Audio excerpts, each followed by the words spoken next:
दमोह जिले के हटा पुलिस थाना परिसर में जन सुनवाई कार्यक्रम का आयोजन किया गया।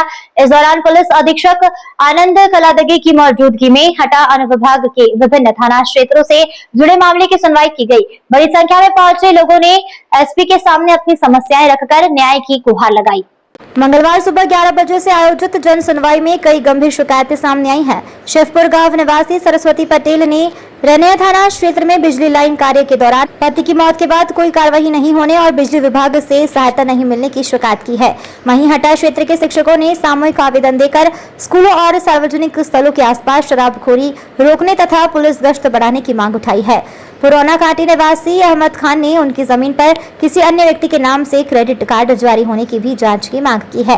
कैसाबाद थाना क्षेत्र से पहुंचे आवेदक राघवेंद्र सिंह घायल अवस्था में जन सुनवाई में पहुंचे आरोप लगाया कि अवैध शराब बिक्री की शिकायत करने पर शराब माफियाओं ने उनकी बाइक को टक्कर मारकर जानलेवा हमला किया, लेकिन पुलिस ने एफआईआर दर्ज नहीं की। वहीं एक अन्य आउटसोर्स बिजली कर्मचारी ने मारपीट के मामले में कार्रवाई नहीं होने की शिकायत की।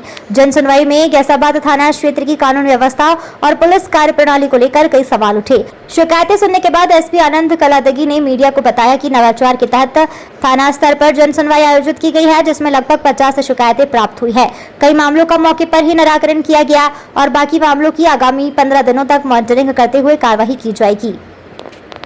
ग्लोबल इंडिया टीवी के लिए दमोह से जिला ब्यूरो यशवेंद्र सिंह हजारी की रिपोर्ट।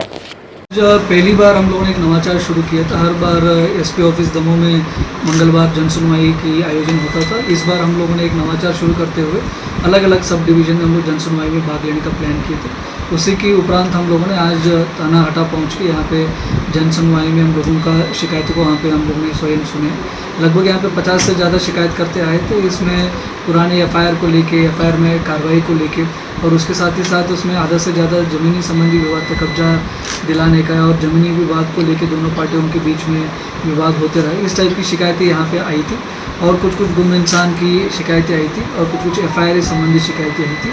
लगभग सभी शिकायतों को हम लोगों ने यहीं पे मौके पर ही हम लोगों ने संबंधित थाना प्रभारी से फ़ोन में बात करके उनको निर्देशन दिया गया और इसकी विधिवत हम लोगों ने एक रजिस्टर मेंटेन कर रहे। उसमें हम लोगों ने शिकायत का नंबर, जन सुनवाई में आए इनका आवेदक का नाम और फ़ोन नंबर, उसके बाद उसको हम लोग कंटिन्यूस मॉनिटरिंग करेंगे। अगले 15 दिन तक इसका मॉनिटरिंग करेंगे और अगले 15 दिन में जन सुनवाई में प्राप्त शिकायतों को निराकरण करने के लिए हम लोग कोशिश करेंगे। अधिकांश शिकायतें सर थाना प्रभारियों के संबंध में आई हैं। क्या लगता है सर, पुलिस और जनता के बीच में कम विश्वास हो रहा है? लगातार सभी थाना प्रभारी लोग 18 थाना प्रभारियों से हमारा बातचीत होती है। लगातार थाना प्रभारी लोग भी जनता के साथ डायरेक्टली बात करने के लिए कोशिश भी कर रहे हैं और जनता तक पहुंचने के लिए भी कोशिश कर रही है। इसी की एक पहलू था वो खुद पुलिस अधीक्षक की जनता के पास आ रहे दमोह छोड़ के। अब इसी तारतम्य में हम लोग अगले 1-8 महीने के बाद फिर से हम लोग हटा में आएंगे। पिछले जन सुनवाई में मतलब इस जन सुनवाई में आई हुई शिकायत का निराकरण कितने लेवल तक हुई उसका भी अवलोकन किया जाएगा। अब शराब दुकान हटाने के संबंध में शिकायत आई थी सर? एक शिकायत आई थी, उसके संबंध में हम लोगों ने उनकी तरफ से कंप्लेंट का बोला, कंप्लेंट लेके आने के लिए। उसके साथ ही साथ हम लोग कलेक्टर महोदय और आबकारी विभाग को भी हम लोग पत्र लिखेंगे इसके बारे में। कुछ थाना प्रभारी से मुख्यालय अपनी रह थी, आपके माध्यम से क्या निर्देशित किया जाए? अभी हम लोगों ने रिसेंटली एक थाने का निरीक्षण किए थे। उस समय कुछ स्टाफ उसमें उपलब्ध नहीं थे। उस समय खुद में पहुंचा था। उस समय हम लोगों ने 3 कर्मचारियों को खिलाफ हम लोगों ने सस्पेंशन के ऑर्डर भी किया था। सभी को सख्त निर्देश दिया गया है।